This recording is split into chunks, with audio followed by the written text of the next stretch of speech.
Joint Metro North Long Island Committee Rail meeting today, Monday, the 27th, January 2025. My name is Blanca Lopez. I'm the co-chair of this committee. Metro North has the lead this month. Mr. Booter, do we have any speakers for today? Good morning.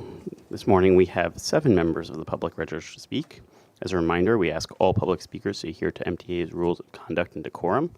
Please refrain from addressing other members of the public, and please direct all comments through the chair.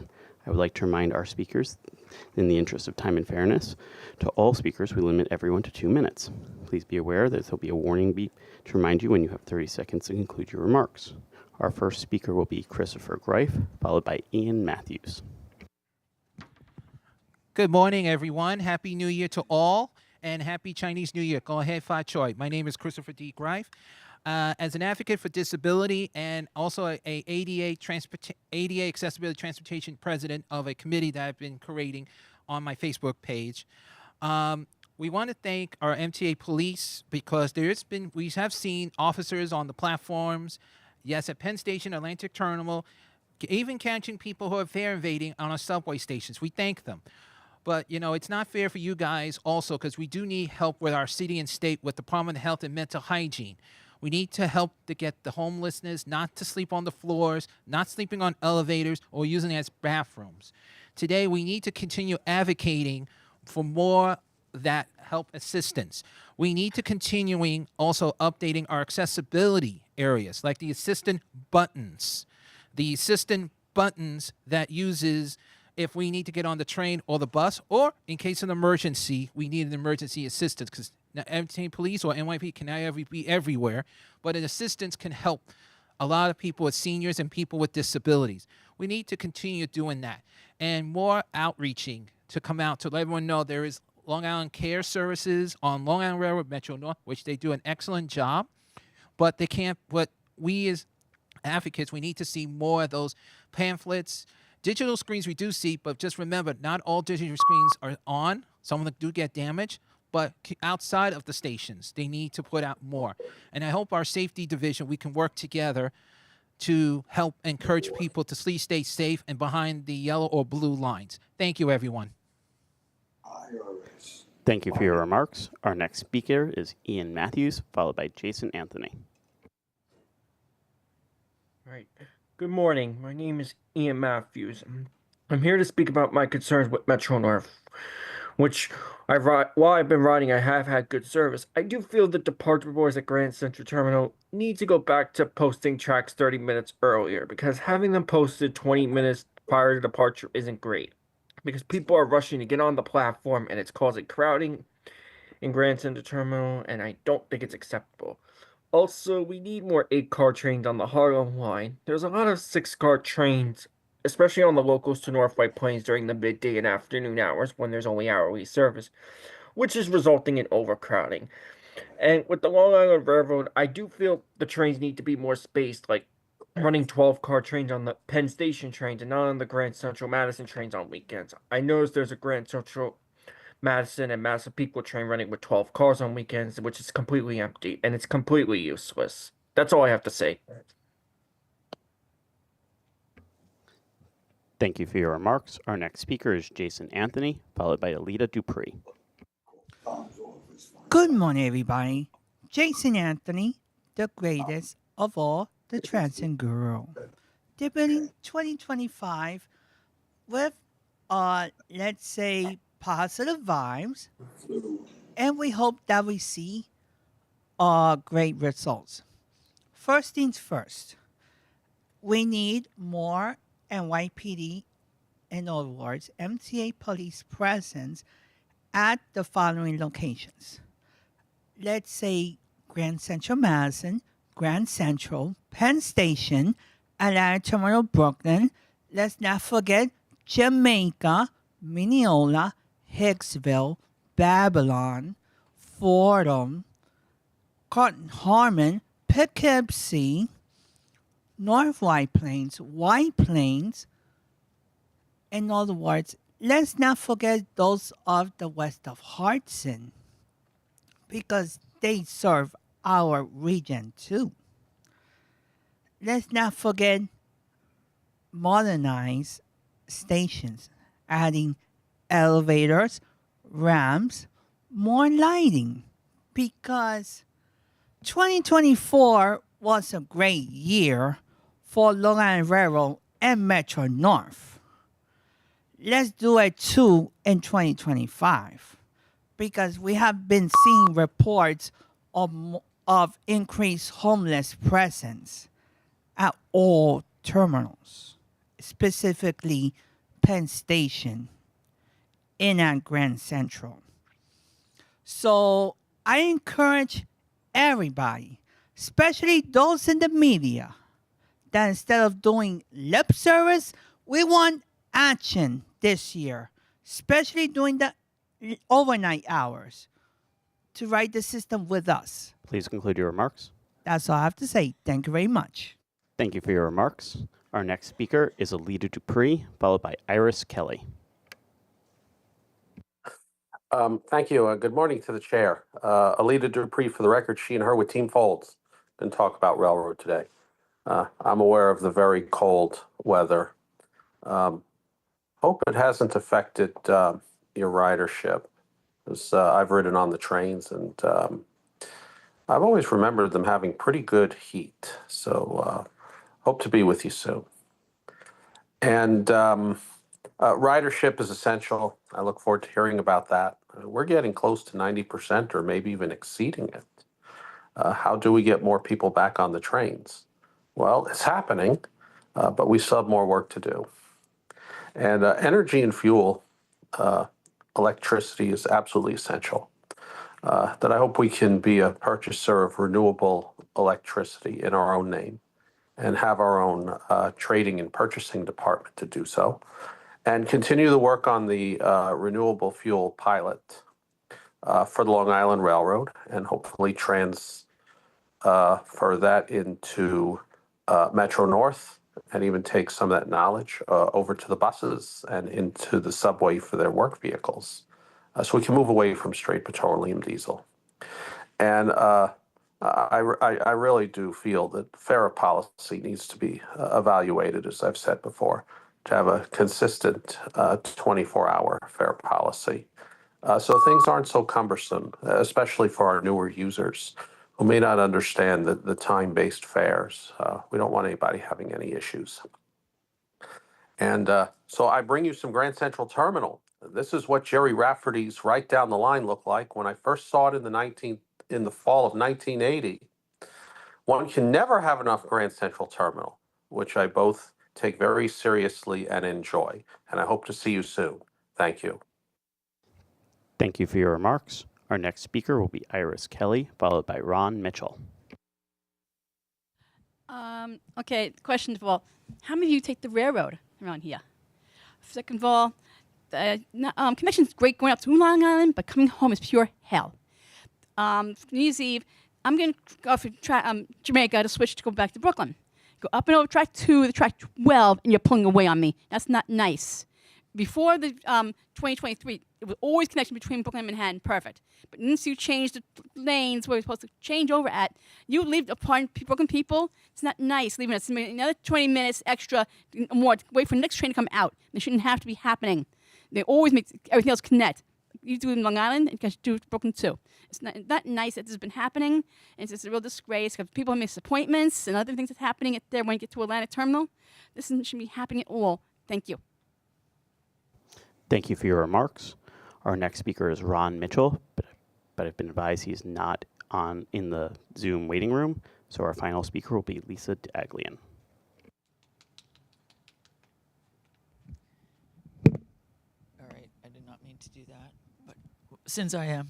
Hi, I'm Lisa Daglian. Good morning. I'm the Executive Director of the Permanent Citizens Advisory Committee to the MTA, PCAC. Happy New Year and happy congestion pricing. It's working, right? Reducing congestion for drivers, emergency vehicles, and buses, improving air quality, and raising critical funds for essential transit infrastructure across the region. It's even surviving all the spaghetti that's being thrown against the wall. To try and stop it, I'd knock on some wood, but we don't have a podium anymore. Contracts are moving ahead and jobs are being created, benefiting riders and drivers. The next capital plan will bring even more substantial improvements to the system, with $6 billion each earmarked for the Long Island Railroad and Metro North and the riders who rely on them. Now we just need Albany to unjam the dam that will allow contracts to flow and projects to be let. We trust the governor and legislature to work together to get the 25-29 plan over the finish line. We know that they know the economic benefits of the plan, but in case they don't, the partnership's new report, Economic Impacts of the MTA's 25-29 Capital Plan, spells it out clearly. The entire state, including Long Island and the Hudson Valley, will reap substantial direct and indirect benefits. A more reliable system draws people to it and keeps them coming back. Both of your OTP improvements translated into ridership growth, and the winter weekend discounts are great draws on both sides of the river. We're looking forward to see more improvements for west of Hudson riders, too. We would like to see MTA way tours on the Long Island Railroad continue full strength throughout 2025. We really like those. The best improvements would be fair incentives to get more people riding more affordably, allowing seniors and disabled riders to use their discounts in the AM peak, a weekly city ticket with transfers to transit, a mid-kid expanded family fare for 12 to 17-year-olds, and fair fares on the railroads in the city at 200% of the FPL. We look forward to working with you for a continuing productive 25. Thank you. Thank you for your remarks. Madam Chair, that concludes our public comment. Thank you, Andy. You can find the key performance metrics reports in your book for your review.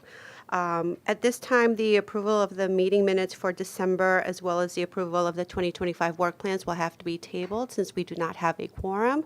So we will move forward with the agency president's reports. We need one more person. Yeah. It's a total number of voting members. So Kathy, please begin. Thank you. Thank you, Madam Chair. I will now give the Metro North President's Report. Happy New Year, everybody. Metro North's total December 2024 ridership of 5.9 million increased 3.3% from November, largely driven by strong discretionary weekend and holiday ridership, and was 9.5% higher than last December. Saturday, December 14th, set a new record for post-COVID Saturday ridership when we carried more than 159,000 riders. Holiday traffic was so strong that we had to first add capacity to several of our weekend trains, and then we actually slotted additional trains into the schedules to ensure that we could give everybody a comfortable ride. Riders were also treated to our introduction of the Holiday Lights train, a new tradition which brought cheer to people throughout the territory. Decked out with red and green lights, the train spread holiday cheer across the Hudson, Harlem, and New Haven lines, operating from the day after Thanksgiving through the first weekend of the new year.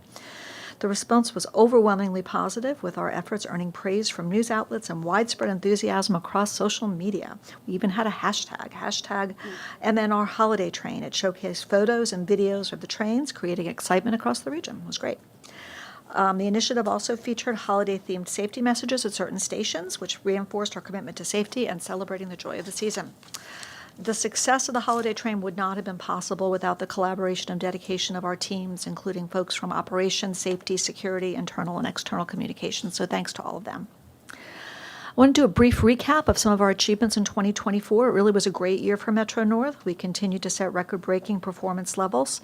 I'm really super proud of the accomplishments of our team. We're delivering safe, on-time, frequent, comfortable service to the region's constituents while working around the clock to restore and renovate aging parts of our infrastructure and harnessing, leveraging technology to make our work more efficient. You're going to hear a little bit more about that in a bit. In 2024, Metro North's ridership grew, with total 2024 ridership east and west of the Hudson of 67.4 million. That was 12.1% higher than 2023 and nearly 78% of our pre-COVID total for 2019. We're also very proud of our 2024 on-time performance, which increased to 98.3%, which is a record high performance in our 41-year history. Carrying more passengers safely and reliably and on time is what leads to future ridership growth. All of this hard work and great results is thankfully not going unnoticed by those who matter most, our customers. MTA's customer survey group, who's sitting right over there, performed a customer count survey of Metro North's passengers in the fall, and I'm absolutely delighted to report that customer satisfaction increased system-wide up to 85%. This is 2% higher than the spring. Reported satisfaction increased across the system. Hudson Line increased 3 points to 86%, Harlem 2 points to 85%, and New Haven Line increased 1 point to 84%. This is the best customer satisfaction result of all the MTA operating agencies. In 2024, Metro North's story was one of resilience, collaboration, and achievement. When challenges arose, the year was ultimately defined by the accomplishments of the Metro North team, whose collective determination ensured that we delivered on our commitments to safety, reliability, and innovation. So I want to showcase some of those efforts right now. I think you've heard about this before. Track raises at Garrison and Wassaic were completed to address the effect of rising water levels in the region. These projects ensure smooth operations and reliability in these vulnerable areas during and in the aftermath of heavy rain events. These efforts reflect the in-house determination and skill of our teams in taking proactive measures to safeguard our operations. Achieving our record OTP levels was no small feat. The accomplishment was the result of collaboration among rail traffic controllers, train crews, maintenance crews, project staff, and the service design team, with some support from the MTA PD, who's now in our Operations Control Center. Everyone together worked to deliver a dependable service for our customers. We also continue to undertake a series of investments along the New Haven line to increase speed along the line. These investments demonstrated innovative and forward-thinking, reducing travel times and improving the service's attractiveness for our customers. The implementation of gating procedures for select trains at Grand Central Terminal exemplified our planning and collaboration with the union officials and the MTA PD. This fare collection process is part of our continuing effort to address fare evasion and improve fare collection, and it enhances the security of customers and employees alike. I now want to take the opportunity to showcase some examples of how we are using technology to improve our operations. We're at the forefront of integrating AI into our operations, which drives significant safety, efficiency, and innovation advancements. Through strategic partnerships and cutting-edge technology, we're positioning ourselves as a leader in modern transportation. One of these examples is the use of AI for trespasser detection. We partnered with Rutgers University to implement the AI-aided trespasser detection system at the Hudson Avenue crossing in Peekskill. This system has monitored over 600,000 events and identified more than 8,200 violations, which allows us to take targeted safety interventions. We continue to work with Rutgers to explore and refine AI applications, ensuring continuous improvement in safety measures. Our confidential close call reporting system, C3RS, identified doors opening off of platforms as a top safety concern. The C3RS team developed a new train spotting procedure at high-risk locations and collaborated with Rutgers to validate the solution using AI. This initiative led to a 100% reduction in off-platform door incidents at Harlem 125th Street, supporting a network-wide implementation. We're also working with an organization called LuxModus. The precision LIDAR data, in collaboration with Transit Tech Lab, LuxModus is providing such data to help us detect infrastructure changes, which allows us to have timely and effective responses when those changes are detected. We also conducted a 3-month pilot program using AI to detect changes in vegetation and infrastructure, which enhances our ability to respond proactively to potential operational issues. And finally, the laser train has collected 1.5 terabytes of data, which is used to train a neural network to enhance obstacle detection. It's not solely AI controlled, but the technology has significantly improved our safety and operational capabilities. In addition, we've completed several predictive maintenance pilots and leveraged the lessons learned to create an RFP for predictive maintenance, aiming to optimize our maintenance processes. We're dedicated to using these new technologies to creating a better railroad. As Lisa Daglian mentioned, both Metro North and Long Island Railroad monthly ticket holders can enjoy unlimited travel anywhere on either railroad at no additional cost, regardless of their home stations. In addition, monthly ticket holders can bring up to 2 additional passengers for just $1 a person per way, which is an excellent way to share the convenience and affordability of rail travel with friends and family. The initiative aligns with the implementation of congestion pricing a couple weeks back, further highlighting rail as the most efficient and cost-effective way to travel in and out of the city. To take advantage of this program, customers must carry a valid monthly ticket. Additional passengers can purchase a $1 family fare ticket through train time or directly from the conductor without any extra fees. Our west of Hudson customers with monthly tickets can display those tickets on east of Hudson trains to take advantage of the program. On Tuesday, December 17th, I had the honor of attending the ribbon-cutting ceremony at the new Haverstraw Ferry Terminal alongside Martin Ginsburg of Ginsburg Development Companies, Rockland County Executive Ed Day, Haverstraw Mayor Mike Kohut, and Anthony Ferrara, the Director of Facilities for New York Waterway. This terminal represents a significant enhancement to our regional transportation network. The terminal was funded by Ginsburg Development Companies, and it's a transformative addition to the Haverstraw Waterfront Promenade Park. The 748-square-foot heated shelter provides commuters with a comfortable waiting space during inclement weather, complete with benches, electrical outlets, and a ticket booth for ferry passengers. Its coastal-inspired open-air design reflects the community's character. In 2024, the ferry averaged 293 daily trips, including weekday and seasonal weekend service. I want to extend my gratitude to everyone involved. Together, we're building a stronger, more attractive, and more accessible transportation network that serves and connects our communities west of Hudson.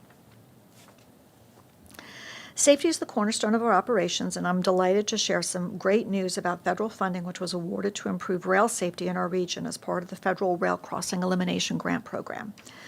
New York State DOT was awarded $2.6 million to plan a grade separation project at Roaring Brook Road grade crossing on the Harlem Line in Chappaqua, adjacent to the Sawmill River Parkway.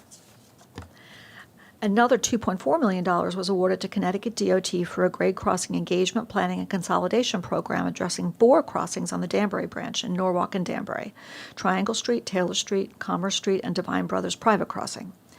The work supported by these grants moves us closer to enhancing safety for motorists, rail passengers, and employees, and the communities that we serve. I want to thank Senators Schumer and Gillibrand, the New York State Department of Transportation, the Connecticut Department of Transportation, and the many state and local officials and other stakeholders who were involved for their efforts in securing this critical funding. More on funding. I'm pleased to announce that Metro-North has been awarded a $675,000 grant from the New York State Office of Parks, Recreation, and Historic Preservation, OPRHP, for the Grand Central Terminal Terrazzo Improvements Project. GCT is not just a transportation hub, it is considered the crown jewel of our entire network and of New York City. As caretakers of this world-famous structure, we're dedicated to preserving its beauty and its functionality for future generations. The Terrazzo Improvement Project will focus on restoring and enhancing our GCT terrazzo flooring, maintaining its historic integrity, while ensuring the terminal remains safe and welcoming for millions of commuters and visitors who also can't get enough of GCT. I would like to thank OPRHP for their partnership, and we look forward to collaborating with them to award a contract before the year is out. Together, we will ensure that Grand Central Terminal continues to inspire and serve as a treasured asset for future generations. The State of the State contains some very exciting proposals for Hudson Line customers, and I want to outline a few of those. Governor Kathy Hochul announced a transformative proposal for the Hudson Valley Rail Corridor, which will enhance capacity, reduce delays, improve safety, and potentially cut travel time by up to 15 minutes each way for certain trips. Highlights include shortening Super Express Hudson Line train travel times between GCT and Poughkeepsie to under 90 minutes. The proposal focuses on critical upgrades between New York City and Poughkeepsie, including track interlocking and signaling enhancements at Croton-Harmon to streamline operations and boost reliability, capacity improvements at Poughkeepsie Yard, signaling redesign near Yonkers, climate resilience investments in vulnerable high ridership areas of the Hudson Line, second track on the Amtrak connection at Spuyten-Duyvil, which would increase capacity and improve operational flexibility. All of these initiatives align with our mission to modernize rail service, improve connectivity, and support the region's economic growth. As part of the Metropolitan Transportation Authority's upcoming capital program, the proposal also includes evaluating some future projects. First, adding a third track to the Harlem Line, which would enhance capacity and efficiency, connecting Hudson Line service to Penn Station for a seamless one-seat commute to Manhattan's west side from the Hudson Line, and also plans for a transit analysis to explore enhanced connectivity for residents west of the Hudson River in Orange County. This concludes my remarks, and I'm happy to take any questions. Thank you very much. Any questions? Okay, yes, Mr. Grodnick. Thank you. Just one. First of all, congrats on the on-time performance numbers. That's great news. On the AI, Yes.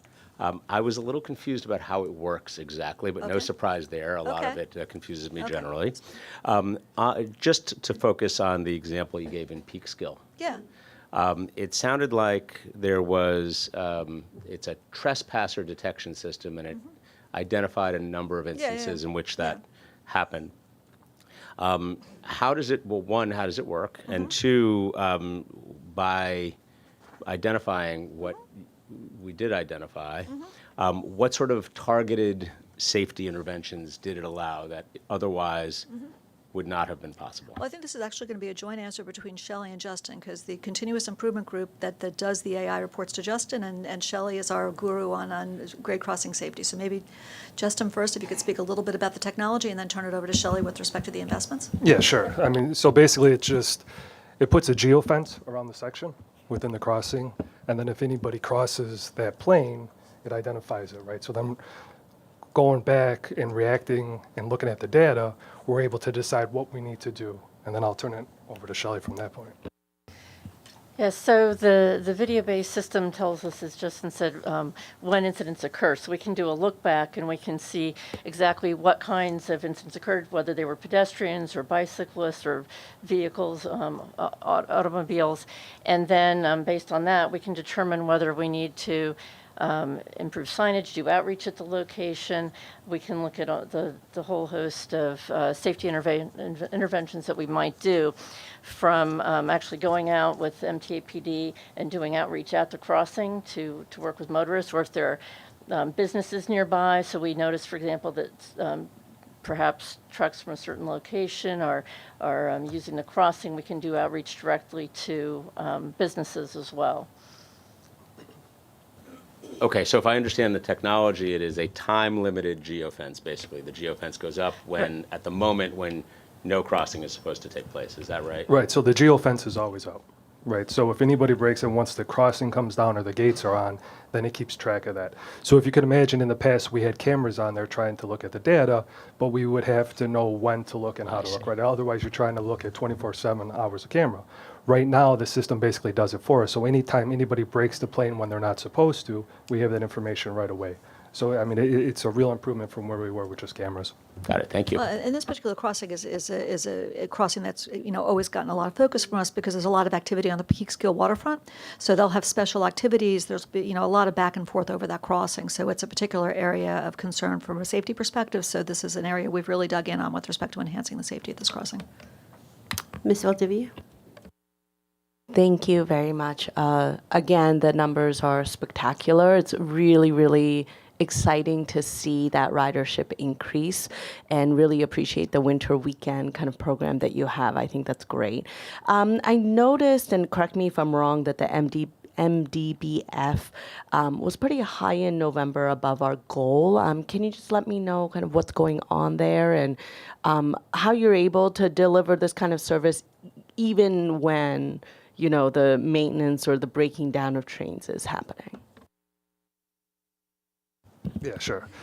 So, I mean, the weather was good in November, so that obviously always helps us. But one of the things the team's really done a good job with is maintaining the equipment. Anytime there's an issue, we really go back and diagnose what the issue was, find the root cause, and make sure that we don't have that reoccurrence again. The other thing that's going on that you're not seeing as part of the MDBF, or why the MDBF is so good, is the team's really doing a great job identifying the issues before the equipment leaves the yard, right? So if we identify the issue before the equipment's out on the road, it doesn't impact the MDBF. So because the equipment is old, we do have issues, but we identify them much earlier before they're out on the road impacting our customers. So we're able to make those equipment swaps, put customers on a reliable train, and that's why you see the numbers that you do. It's very impressive, so thank you. Additional questions? If not, we will have Mr. Fried go next, and then we will come back to the first two items on the agenda now that we have a quorum. Thank you. Thank you, Chair. Good morning. Happy New Year, everyone. 2024 was a remarkable year for the Long Island Railroad in many areas. With our focus on safety, reliability, and the customer experience, we achieved new heights in the service that we provide. In terms of ridership, for 2024, we accommodated 75.5 million customers, which is a 15.7% increase over 2023, and about 10.3 million more customers. Looking at 2019's ridership, this ridership level puts us at basically 83%, 82.9 to be exact, for 2019's total ridership. We have to remember as well, though, in last year, I believe it was about April when we started achieving 80% or greater of 2019's ridership, and every month it increased more so each month. And as we got to the end of the year, we were hitting 88%, 87, 86%, so we were actually in the high 80s, approaching 90% in ridership. So positive outlook. Hopefully we continue that momentum going into 2025. For non-commutation ridership, we were up 19.7% as compared to 2023. And looking at 2019's non-commutation ridership, we were greater by 16.7%. Monthly ticket ridership was up 23.4% over 2023's monthly ticket ridership. So it's not just non-commutation ridership, it's people who are going to work every day using our service. And the average weekly ridership increased by 12.5% over last year, and that's Monday through Friday. That's not Tuesday through Thursday. For on-time performance, it was a record year. We achieved 95.65% total on-time performance for the year, which is our greatest, highest recorded history on-time performance outside of COVID. And also for the year last year, we achieved and surpassed our on-time performance goal for every month of the year last year. That's the first time we have done that. And this is why we're providing more service than we ever have before. We operated 316,280 trains last year. That's over 13,000 more trains than last year. And that's a year in which we increased service 77,000. So we're achieving record levels of on-time performance, and we're providing more service than we have ever before reliably. These improvements are a result of significant investments in our system and the exceptional work of the team at the Long Island Railroad. This also shows how investing in the Long Island Railroad is a good investment and serves as a reminder of the need to fund our capital program for both state of good repair and modernization efforts. All right, I think this is exciting news right here. We're talking about customer satisfaction. One of my main goals when I became president was to improve the customer experience at the Long Island Railroad. Our team has worked tirelessly in addressing the concerns of our customers by being more focused on our customers' needs, implementing new initiatives, and improving existing services. To help us measure and track customer satisfaction, we rely on our customer satisfaction surveys. Through the assistance of the Strategic Initiatives Group led by John Kaufman with his staff's help, who are in attendance, which we thank greatly for that because it really gives us tremendous insight into our service. But we're able to identify things we are doing right and areas we need to improve upon. For example, in the spring survey, we identified transfers as a need to improve, and both onboard and station bathrooms as well. And we listened and we acted upon, and you will see we made significant improvements in those areas. We're proud to report that the Long Island Railroad achieved a satisfaction rating of 76% in the fall customer survey. This represents a 6-point increase in the overall customer satisfaction compared to the spring survey and represents the highest percentage increase in all of the MTA. The survey revealed improved customer satisfaction in all areas of our service, and I'm going to present some of the areas. Let's start with safety. The survey showed our customers feel safe using our system because they are safe, as evidenced by the 86% satisfaction rating for safety from crime or harassment on board our trains. We achieved high marks through various initiatives such as working closely with the MTA PD to enhance our station and onboard train patrol programs. In addition to our station spruce up program, which as you can see, lighting on platforms which a bright station makes customers feel safe, was up 2 points to 86%. For reliability, we are operating at record levels of service and on-time performance, as I mentioned previously. Our customers are seeing and feeling it, as demonstrated by the 82% satisfaction with service reliability. This was achieved by increasing service by 40%, maintaining our infrastructure, making strategic and methodical schedule adjustments to optimize performance. Now, one of the things I found interesting on this is the 5-day-a-week travelers. So, people who traveled 1 day a week, there was exceptionally high satisfaction survey. But as people traveled more, 5 days a week, and this is people generally going to work, Their satisfaction had the greatest percentage of increase. You can see 8 points to 68%. So that's people who use our service at least 5 days a week. Exceptional. So the more they use us, the more they like us. Ultimately, we aim to provide a superior customer experience.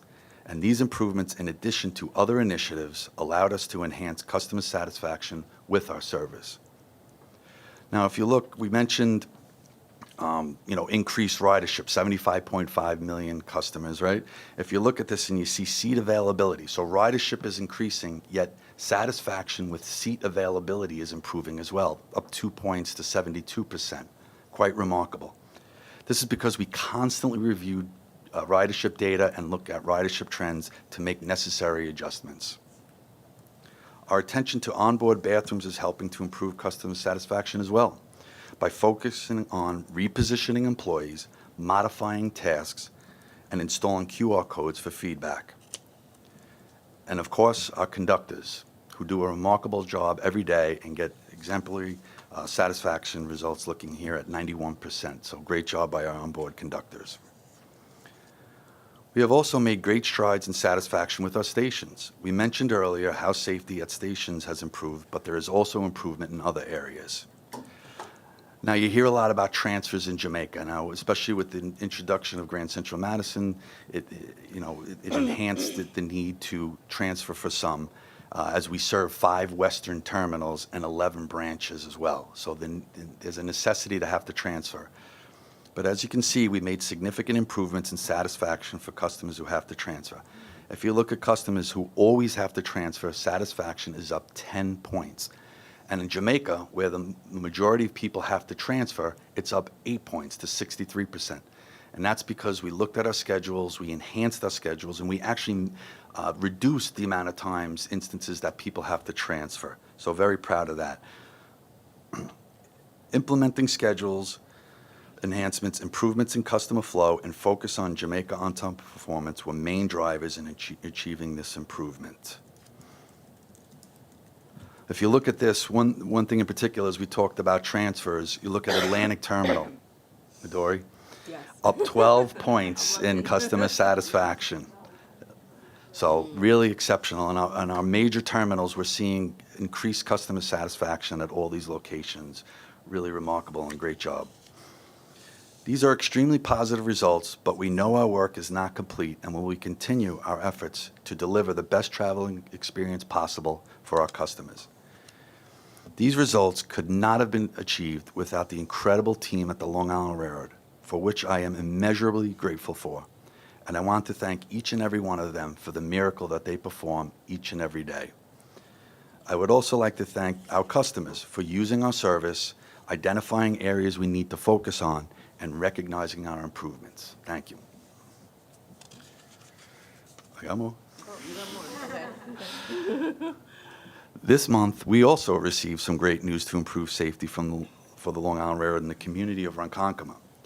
New York State DOT was awarded a FRA grant for the necessary planning, preliminary engineering, and environmental review to eliminate the Ocean Avenue and Pond Road grade crossings in Ronkonkoma.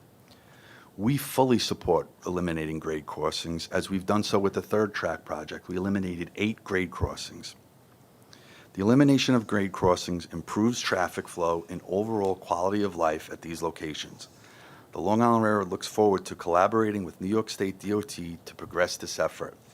And a big thank you to Senators Schumer, Gillibrand, and Congressman Garbarino for helping us bring this funding home to Long Island. To ensure safety remains a core focus at the Long Island Railroad, we hosted our inaugural Long Island Railroad Safety Excellence Awards on January 9th to recognize employees whose proactive and sustained efforts to improve safety for our workforce and riders was deemed outstanding. Congratulations and job well done to awardees Steve Procopio of Maintenance of Equipment, Steve Tranchef of Engineering, Chris Smith of Transportation, and the team consisting of Jen Uline, Nicole Jones, Nadia Pinheiro, Rosina Morales, and Christine Cardillo of Stations Department. In addition, the Stations Department was honored with the separate and first ever President's Safety Excellence Award, which recognizes an operating department that has demonstrated continuous improvement in overall safety performance and innovation. You Congratulations and thank you to the winners for helping keeping us safe practices at the core of everything we do. And I'd like to thank Lori and her team for putting this together. It really was a great ceremony. Great job. Thank you. And finally, I'd like to thank the employees for this recent response to the weather that took place over the last 2 weeks, quite frankly, the extreme cold the week before and the snow event that took place on Monday. I think we get fixated a lot on snow accumulations. This storm presented many challenges. It rained at first, then there was sleet, then there was snow, and there was extreme freezing temperatures for a sustained period of time. Our employees responded remarkably. We were able to provide full service at really reliable rates as well, so thank you. And now that concludes my report, and if there are answer any questions, if there are any. Thank you, Rob. Any questions? Ms. Valdivia. Thank you. Since the president called my name, I just wanted to make sure really impressive, the survey results, and thank you. And I know that you have spent a lot of time making sure that customers were getting what they needed during this period of immense change, right? With the Grand Central Madison service, and now with congestion pricing and more ridership getting on board. So when it comes to the customer service, if we could go back to the page with the terminal and the satisfaction, yes, definitely incremental improvements, and I appreciate that. But if I remember correctly, Atlantic Terminal did have one of the lowest satisfaction surveys. So let's say if like money were no object, and I'm not saying that's our world right now. I know that that's a big constraint of ours. But if money were no object, what would be things that you would do to kind of overall increase that satisfaction numbers at Atlantic Terminal? Is this a structural issue, or are there more things that you would do if somehow we were able to get you a lot of money? Well, I think first and foremost, as the capital program, requests, is replacing our M3 fleet. Right, that would help reliability dramatically.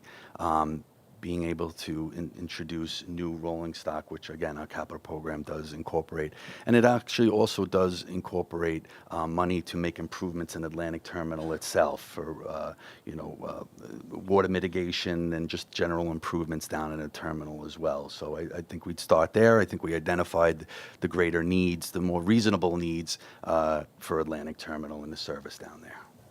I appreciate that, and your continued focus on these other terminals, Jamaica and Atlantic, has been really well taken, and appreciate it.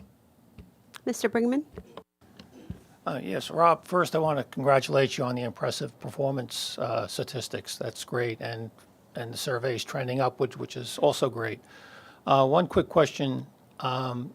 What is the current policy on waiting rooms during the extremely cold weather? Has it changed, or do we have extended hours during the cold weather? Well, I think if you've seen over the last 2 weeks, we've been keeping open 24/7. And that does put constraints on our resources, the MTA PD can tell you, because it leaves us vulnerable to vandalism in the waiting rooms, as we've seen with, I think it was Laurelton, if I'm not mistaken. We had pretty extreme vandalism in there, the bathrooms in particular. So we work with the MTA PD in extending hours, but as we've seen, when the temperatures are in the mid-20s, let's say, don't quote me on that, but in the mid-20s, we leave the waiting rooms open for customers for warmth and shelter. Okay, no, that's great, and I'm not a regular rider anymore, just an occasional rider.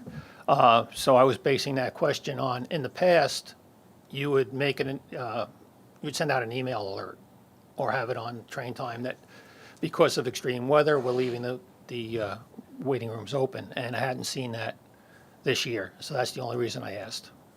Thank you, though. I appreciate it. Thank you, Chair. We'll take a look at that and see the communication. Thank you. Thank you. Mr. Gradnick? Thank you. Just one question for you about the additional trains from 2023 to 2024. There were 13,000 additional trains. Can you give us a sense as to where you saw the biggest impact as a result of those additional trains, and also what we might expect in 2025 in terms of additional trains, if any? Well, For the most part, that increase was due to the fact that we operated Grand Central Madison for all 12 months. Last year, we only operated it from basically March until the end of the year. So that was the bulk of the increase in service right there. So, we constantly look at ridership and look at our availability of rolling stock, and when we can, we try to enhance service. One particular area is the customer satisfaction noted was the Oyster Bay branch in terms of off-peak service frequency. So it is something we look at because, again, the help that the customer satisfaction survey gives us insight to, we look at it, we review it, and see what's possible both from a crew and equipment perspective.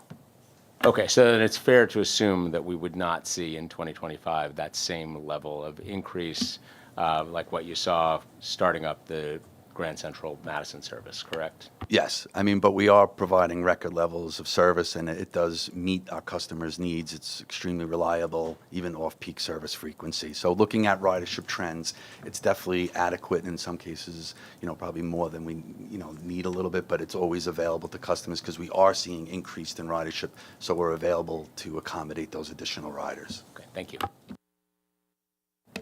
Yes, Mr. Brigman. Yes, just to follow up on that, and then the Ronkonkoma branch. Now you get a train almost every half an hour. It's like you get one every hour out of Penn, you get one every hour out of Grand Central for the good part of the day. And that is a major improvement. And like when I ride the Grand, I don't even have to look at the schedule anymore. I know there's going to be a train every half hour, pretty much. So that's a big one for me out on Long Island. Thank you, Rob. We will go back to the first, the meeting minutes and the approval of the 2025 work plan.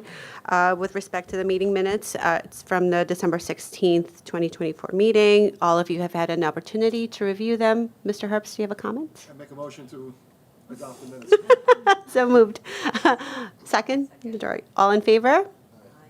Hoping that there weren't any edits or omissions? Okay, we'll move forward. Moving on to the approval of the work plans. Kathy, Rob, are there any changes to your respective work plans? I think the only change from the work plan that was in the book in December, I think for both railroads, was to have the approval of next year's work plan be at the end of this year as opposed to be at the beginning of 2026, but otherwise the work plans are unchanged. Great. Thank you. Can I have a motion to approve work plans? Mr. Herbst, second. Mr. Chu, all in favor? So moved. Okay, we will go now to the operations report. Justin, can we have the Metro North operations report, please? Yes, thank you, Madam Chair. Good morning. The operations report begins on page 10. Our service delivered rate for December was 99.9%. Our system-wide OTP for December was 98.3, and year-to-date OTP was also 98.3. There were 4 major incidents that negatively impacted December's OTP. On December 16th, we had a water main break, caused high water conditions around the Botanical Garden, impacting 16 trains.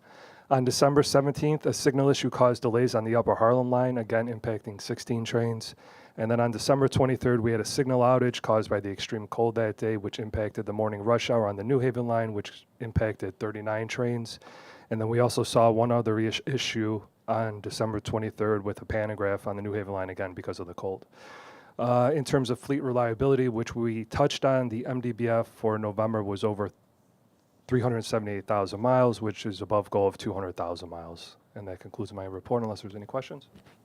Any questions? If not, can I have Tom do the operations report for Long Island Rail? Thank you. Good morning, Madam Chair, and good morning, everyone. Total on-time performance for the month of December, as Rob mentioned, 95.27, above goal of 94%, and OTP for the year was 95.65, also above our 94% goal. For the month of December, 9 branches operated at or above goal, and 10 branches operated at or above goal for 2024. For major events which result in 10 or more late trains, there were 16 events for the month of December. The most significant event occurred on December 13th when there was a loss of switch air pressure at Jamaica. This event resulted in 168 delays, negatively impacting on-time performance by 0.6%. For our fleet performance, MDBF for the month of November was 189,635 miles, above goal of 150,000 miles, And MDBF year-to-date as of November is 163,998 miles, also above goal of 150,000 miles. For service delivery, we completed 99.5% of our trips for the month of December, and we completed 99.6% of our trips for the year. For upcoming work that will impact service on the weekends of February 1st and 2nd, February 15th and 16th, and February 22nd and 23rd, ADA work will take place at Laurelton Station. Buses will replace trains at Locust Manor, Laurelton, and Rosedale for approximately 48 hours. And then on weekdays, beginning February 24th, track maintenance and various piggybacking activities will take place between Ronkonkoma and Greenport. Buses will replace trains daily between Ronkonkoma and Greenport from 7 a.m. until 5 p.m. Please check the website and train time app for updated schedules. That concludes my report. I'll be happy to answer any questions you may have. Any questions for Tom? If not, thank you very much. We move forward on to safety reports. Shelley, can we have Metro North's report? Certainly. Thank you, Madam Chair. So good morning, all. Metro North Safety Report can be found on page 16 of the Performance Metrics book. I'm pleased to report that Metro North's customer and employee injury rates continue to show improvement over the prior reporting period. The current 12-month reporting period ends November 2024 and is compared to the prior 12 months ending November 2023. For that period, the reportable customer injury rate decreased from 1.99 to 1.38 per million customers, and the reportable employee lost time injury rate decreased from 1.99 to 1.65 per 200,000 working hours. And I also have an early report on the year-end data comparing the full calendar year 2024 to 2023. And again, I'm pleased to report that the rates continue to improve, with the customer injury rate decreasing 31.5% for the year from 2.00 to 1.37, and the reportable employee lost time injury rate decreasing 17% from 1.94 to 1.61. I said just a few words earlier about one of our customer safety programs, which is customer and community outreach through Metro North Railroad's TRACS Community Education Outreach Program. For the year, for the calendar year, the program totaled 71,000 in-person contacts, and rail safety outreach was conducted at 101 stations and 15 grade crossings on the Harlem, Hudson, New Haven, and west of Hudson lines. Website and social media contacts for the program exceeded 500,000, and we're continuing outreach efforts in 2025. So that concludes my remarks. I'd be happy to answer any questions. Thank you. Thank you, Shelley. We move on to Lori's report. Good morning, and our performance can be found on page 30 of the book, and I am also pleased to report that we're seeing positive trending in both our reportable customer injury rate as well as our employee lost time injury rate. For the 12-month rolling period, we went from 2.59 to 1.77 per 1 million customers, and on the employee reportable front, we went from 4.55 to 3.95 per 200,000 working hours. And as discussed earlier, we were very pleased to conduct the President's Excellent Safety Awards, and I do want to thank the folks within my department as well as the operating departments, and especially the employees who took the time to nominate their fellow employees for this recognition. So looking forward to next year's event. Thank you. Happy to answer any questions. Thank you, Lori. MTA Police Report. Chief Taffy, do you have a report to share? Good morning, MTA committee members. I'm here to present the December 2024 Crime and Policing Report for Long Island and Metro North Railroads. Reports of major crime on the rail system remain low, with about 20 incidents reported in December 2024, representing a 21% decrease compared to the same period last year. Just to note that 1/3 of them are actually crimes against police officers, so the number against commuters is much lower than that. No district reported more than 5 crimes.